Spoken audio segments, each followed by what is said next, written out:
Meus irmãos, a paz do Senhor, Deus abençoe a todos que estão nos acompanhando com o Centro de Cultura Bíblica Bereshit, nosso canal no YouTube do Seminário Teológico Bereshit.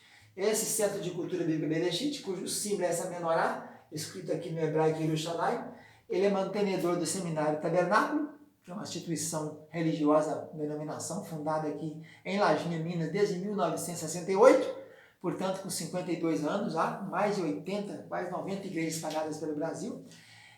E também mantém o Centro de Cultura Bereshit, mantém o Seminário Teológico Tabernáculo, em convênio com o Ministério Tabernáculo, que é essa denominação religiosa, e também tem o Seminário Teológico Bereshit, que ministra o curso de nível intermediário. E a Faculdade Bereshit, que é uma faculdade livre, não é subordinada ao MEC, que ministra o curso de Teologia Bacharelado, e também mestrado e doutorado em Xilologia e em Gematria, estudo dos números na Bíblia. Se você tem interesse de acompanhar, eu sou o professor Ilmar Sattler César, falamos aqui de Lajinha, Minas, desde 1992 estamos estudando a Bíblia, e nada sabemos ainda, hein? Estamos só começando. Estamos ministrando as aulas de religiões comparada do primeiro bloco número 1. Essa é a última matéria do bloco número 1. O nosso curso base de teologia tem 36 matérias, dividido em 6 matérias em cada bloco. O bloco número 1 tem religiões comparadas número 1. No bloco 2 tem religiões comparadas 2. E assim vai até o bloco 4. Na aula passada nós vimos algumas questões e refutamos, né? Estamos mostrando agora a questão levantada pelo Adventista, os dogmas dele, e mostrando a resposta na Bíblia. E eu aconselho todos a adquirir a Bíblia Apologética, que ela traz isso muito bem explicadinho, né? Ela traz as questões uma por uma. A Bíblia Apologética de estudo, você pode adquirir aí, ela é do ICP, Instituto Cristão de Pesquisa. Ela apresenta aí a questão, né? O símbolozinho é esse aqui, ó. Você pode ver aí, ó, as 10 tabuinhas da lei, ó, tá vendo? E aí ela te mostra a questão e te dá a resposta apologética. Nós colocamos alguma dessas aqui na nossa apostila de religiões comparadas número 1. E estamos agora na segunda parte, vão ser acho que 3 ou 4 partes. A primeira falamos sobre algumas questões. A última delas foi sobre o livro da lei de Moisés e a lei de Deus. Eles fazendo distinção entre lei moral, que seria os 10 mandamentos, e lei cerimonial, que seria a Torá, que são os 5 livros da lei, o Pentateuco. Vamos continuar com as questões então deles agora. Agora vamos falar sobre o Salmo 6, versículo 5 e o Salmo 115, versículo 17. No sepulcro, quem te louvará? Baseado nisso aqui, eles declaram que assim como durante o sono as pessoas não louvam a Deus, os mortos também não podem fazer. Vocês lembram que uma das doutrinas deles é o sono da alma, não é isso? Junto com a aniquilação total dos ímpios e outras coisas mais. A obra de Cristo e tal. Então a Bíblia ensina que essas palavras de salmista só se referem ao louvor diante dos homens. São sempre usadas com relação à adoração pública na casa de Deus, a adoração, no meio da congregação do povo de Israel. Davi, que é um autor de mais de 70 salmos, lamenta que se Deus não livrasse da depressão pela destruição dos seus inimigos, ele morreria.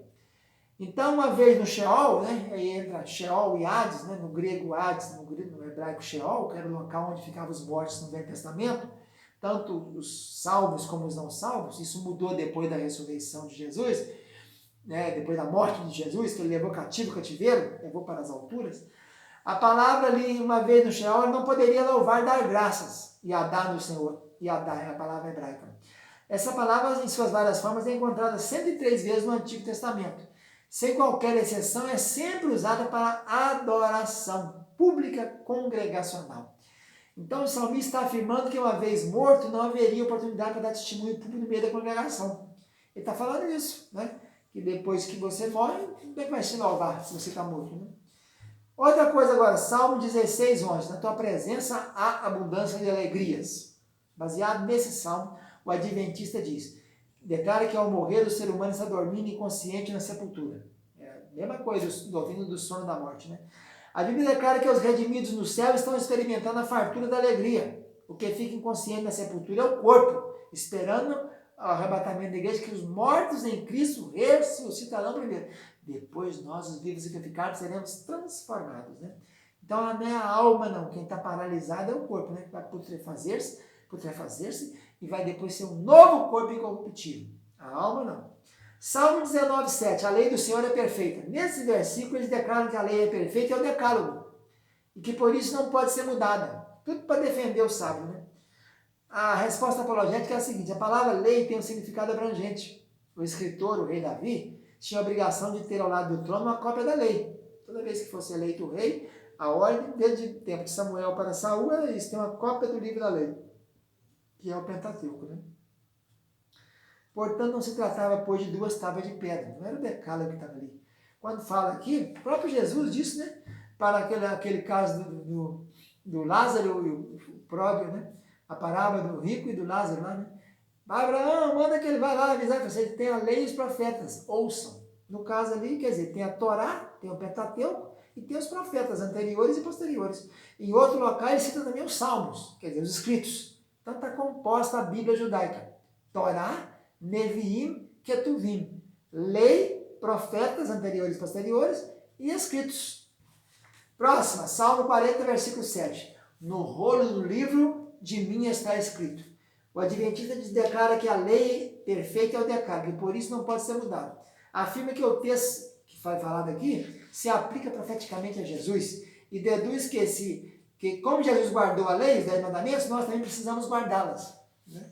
Resposta apologética. A palavra de Deus ensina que Jesus guardou a lei, pois nasceu sob a jurisdição da lei, Gálatas 4. Tendo nascido sob a lei, ele cumpriu os seguintes preceitos. Primeiro, foi circuncidado. Foi, Lucas 2. Foi levado ao templo, Lucas 2, 22 também. Ofereceu o sacrifício de um par de rolas, sim, Lucas 12, Lucas 2. Guardou a festa da Páscoa aos 12, sim.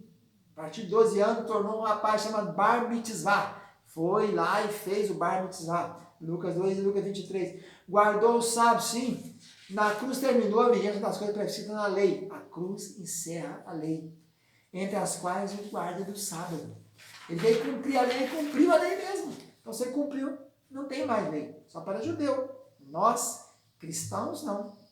Eclesiastes 3, 19 e 21. Diz que todos têm o mesmo fôlego. Os animais, para onde vai os animais, vai também o ser humano. É Salomão falando sobre isso. A Adventista afirma que não há diferença entre a morte dos homens e dos animais, pois ambos vão para o mesmo lugar, a sepultura, onde estarão inconscientes. Resposta. Os corpos animais e homens não são diferentes da morte. Não há nada que diga que ambos vão para o mesmo lugar. Nada que diga que o homem se torne inconsciente depois da morte. Não está falando isso. Salomão está afirmando que os corpos de ambos vão para o mesmo lugar. Todos vão para o lugar. Todos foram feitos pó e ao pó voltarão. Eclesiastes 3.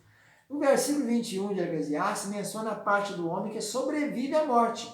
O espírito do homem, que após a morte do corpo sobe para Deus. E isso é repetido em 12, 7. E o pó volte à terra como é, e o Espírito a Deus que o deu. Lembra-te do teu Criador, nos dias da tua mocidade, e antes vem os maus dias, chega o tempo dos quais dirás, não tenho nele prazer. O Novo Testamento afirma a mesma verdade. Pai, Estevão disse, Pai, nas tuas mãos entrego o meu Espírito. Jesus também disse na cruz do Calvário. E Estevão também disse, Senhor Jesus, recebe o meu Espírito, Atos 7. E Jesus falou em Lucas 23, 46. Então está claro que o corpo vai para a terra do mesmo jeito. Só que o animal não tem alma, não é isso? Então, o espírito e a alma vão para o Pai. Eclesiastes 9, versículos 5 e 6. Os mortos não sabem coisa nenhuma. O Adventista afirma que os mortos não sabem nada, e com isso quer dizer que estão inconscientes. Resposta apologética. O texto declara que os mortos não sabem coisa nenhuma, nem tampouco terão eles recompensa. Se interpretarmos o texto de modo absoluto, somos forçados a admitir que todos os mortos estão nivelados pela inconsciência, mas que também não tem mais recompensa. Mas o Adventista admite que uma classe de mortos vai ressuscitar e terá recompensa. Né? Pegando Daniel 12, 2, né? Tu, porém, vai até o fim, assim, aguarda quando vai ter sua recompensa. Logo, há de se admitir que a interpretação correta da passagem tem outro sentido. O texto está afirmando que os mortos não sabem nada do que se faz debaixo do sol. Foi citado 30 vezes a palavra debaixo do sol no livro de Eclesiastes. Com relação à vida presente, na verdade, nenhum morto tem qualquer relacionamento com os que aqui ficam. Mas isso não quer dizer que não tenha consciência no lugar onde vão. Se for fiel, ele irá para o céu. Lá no Apocalipse diz que via debaixo do altar as almas que haviam morrido e clamava até quando o justo juiz não falasse justiça no nosso caso. Como é que pode a pessoa falar que está inconsciente, está dormindo? Né? Via as almas dos que morreram. Então estava falando, estava conscientes. E ainda Eclesiastes, para acabar essa questão da segunda fase das questões, Eclesiastes 12, 13 e 14. Guarda os seus mandamentos. O Adventista declara que os mandamentos mencionados são os 10 mandamentos e que por eles serem julgados e por eles serão julgados. Se não guardar o quarto mandamento do sábado, a pessoa estará condenada. Eles batem muito no mandamento, né? Resposta: o livro de Eclesiastes foi escrito por rei Salomão. E os reis deveriam ter ao seu lado uma cópia da lei. Deuteronômio 17 dizia isso. Deveriam ler diariamente e meditar nela. Salmo 1, 1 de 1 a 3. Não se trata de decálogo. Quando tem referência no Novo Testamento, a lei está falando a Torá, ao Pentateuco. Os supostos guardadores dos sábados são transgressores da lei que pretende guardar, pois não se observam os 613 preceitos contidos no livro da lei. A Torá tem 613 preceitos que tem que se guardar. Eu só guardo o sábado e o resto, como é que fica? Onde encontramos no decálogo o mandamento de visitar as viúvas, enfermos e os órfãos? Tiago 1. Onde encontramos no decálogo o mandamento para sermos sóbrios, pacientes e amorosos? Onde se combate no decálogo pecados como ciúme, ansiedade, temor, bebedeira, impaciência e tantos outros? Coisas que a Bíblia declara que tais que praticam não herdarão o reino de Deus. Então não podemos generalizar, né? Falar que o decálogo somente a lei. Na verdade, a lei é toda o Pentateuco, é toda a Bíblia. E pecado é tudo aquilo que o Senhor disse que era e a palavra dele assim tipificou. Fica na paz, obrigado. Voltamos na próxima. Tchau, tchau.